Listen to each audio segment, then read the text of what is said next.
fellow gamers out there, and welcome to the first episode of Sexy Gamer Girl Reviews. Today the game I'm going to be reviewing isn't new, but it's still at the top of the charts. And also, in celebration of my first review, I made a small intro video for a game that needs no introduction, so I hope you enjoy and stick around for the review afterwards.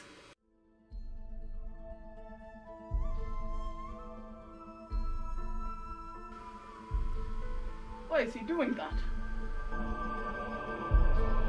Oh, he's just a wandering scholar. Yes, he's in a hurry.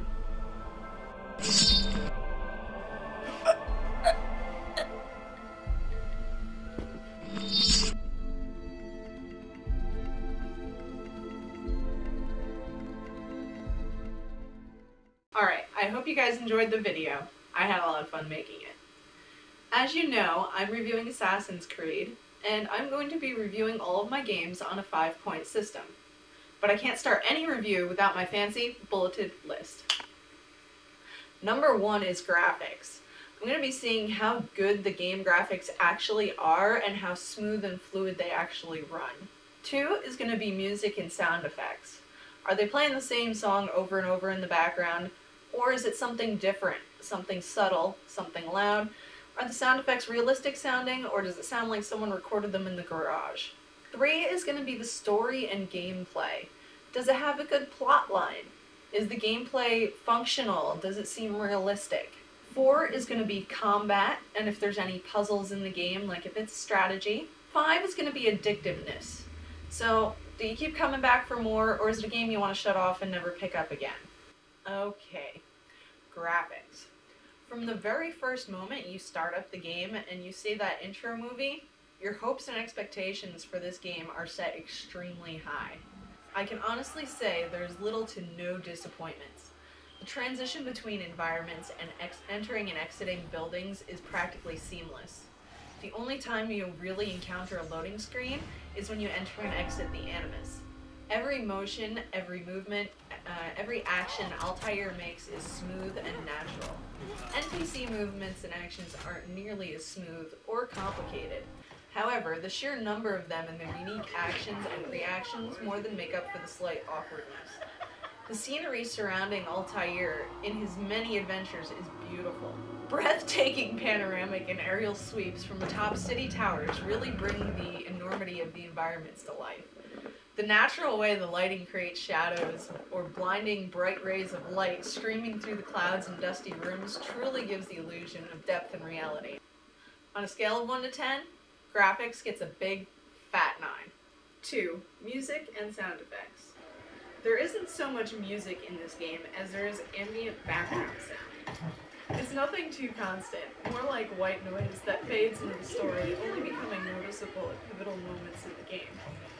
I like the sense of immersion this score created. It creates a good atmosphere, but can be considered annoying to any of those who live for a great musical score.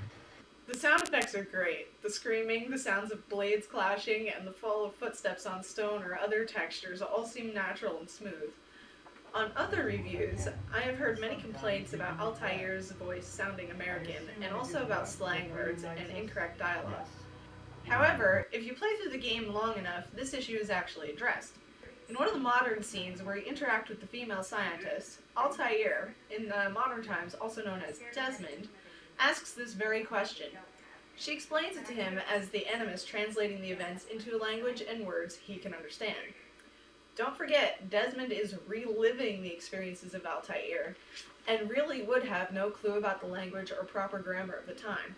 I don't know about you, but I'm more than willing to sacrifice some bad accents and fancy wording in order to make the game an enjoyable and understandable experience, especially since there is no closed captioning on any of the dialogue scenes.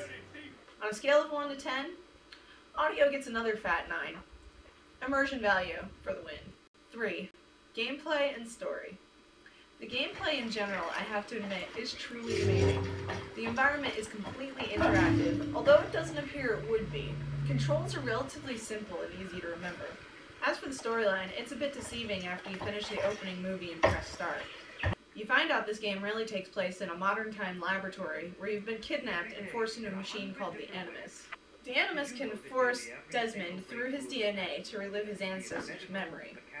So you'll discover this game actually has two ongoing storylines running parallel to one another. Both have their ups and downs, but due to the excellent writing, they merge seamlessly. I don't want to give away too much of the surprise plot, so I'll leave it at that. On a scale of 1 to 10, this gets an 8. 4. Combat and puzzles. Combat, I feel, was one of the only downfalls of this game. While it's simple button mashing in the beginning, the game hints promises of more advanced and difficult maneuvers as it throws more and more combat tutorials at you.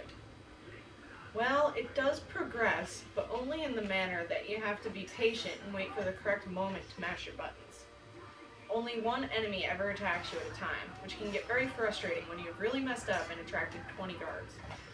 One could argue that you're an assassin and not a warrior, which is why combat is the way it is. I still find it frustrating to be so close to completing an objective, only to be pushed into long and drawn-out combat with multiple enemies, postponing the progression of the story.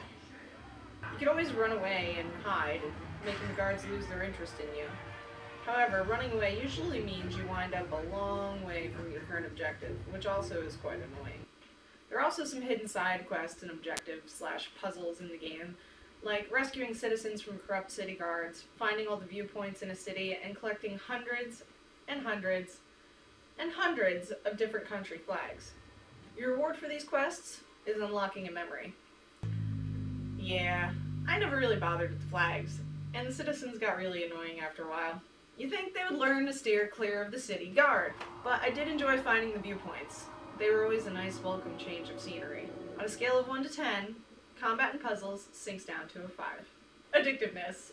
All in all, the game is fun to play, and the storyline is interesting enough to keep me compelled to find the next plot twist or scandal. The only thing that keeps me from playing non-stop is when Altair, also Desmond, is sucked back to the laboratory in reality by completing a mission. Once in the lab, you're just an ordinary guy, and most of the time you're forced to witness certain events or go through a certain conversation chain before you can re-enter the Animus. While sometimes these are interesting, most of the time they're quite boring, and by the time you can re-enter the Animus, I've lost interest. However, sometimes you can re-enter the Animus right away without having to do the song and dance. But you do miss the little tidbits of information that aren't vital to the game, but do explain subtleties, like why Altair speaks fluent American slang. On a scale of 1 to 10, I give Addictiveness an 8. Overall, this game is great. The graphics and world environment are breathtakingly stunning. The play is smooth and entertaining, and the storyline, while slow in some areas, is compelling and comes together well. Assassin's Creed gets the sexy gamer girl stamp of approval, and overall, a score of 8 out of 10. Go out, buy this game. It's good. You'll love it. This game gets the sexy gamer girl stamp of approval. I might have said that twice, but it's great. You need to buy it. And the second one has been recently released, which takes place in the Italian Renaissance, and it's guaranteed to be as good, if not better, than the first one. Keep an eye out for when I review that one. Also, keep your eye out for me on Xbox Live and PlayStation Home. I love to game and I love to meet new people. My name is Kyra Omega, and make sure you find my avatars and come play with me.